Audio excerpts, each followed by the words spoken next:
What was the difference between a workhouse and a poorhouse? Well, put crudely, I think you could say it was a question of size, scale.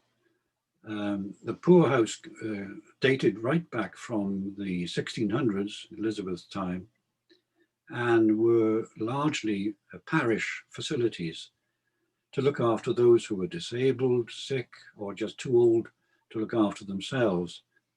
So they were literally houses or cottages sometimes.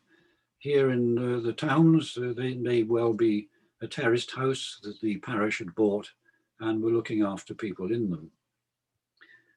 Then when, of course, the Industrial Revolution really took off at the end of the 18th century, early 19th century, and you had things like the Irish famine and the end of the Napoleonic Wars, you had huge numbers of retired soldiers, prisoners, Irish people coming across, and then the scale of the problem got out of hand.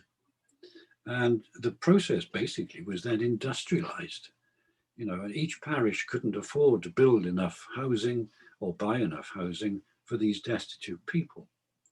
So the union workhouse was conceived, and that is where several parishes would band together in a union and build something. Here in Cardiff, for example, our central workhouse was a union of 56 parishes. So it was quite a large collaboration.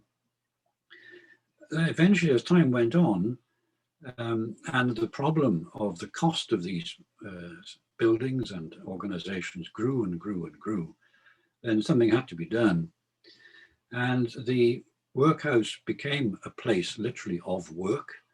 It also became a place of punishment and even degradation. The idea being to put people off going into them. So we see a transition from care to punishment.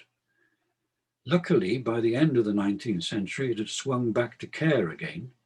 And we have the very beginnings of our health service starting up in the early 20th century.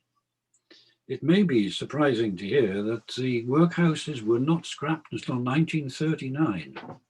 People were still entering such places just before the war broke out. So there's an evolution from poorhouse to workhouse, and then from punishment back to care again.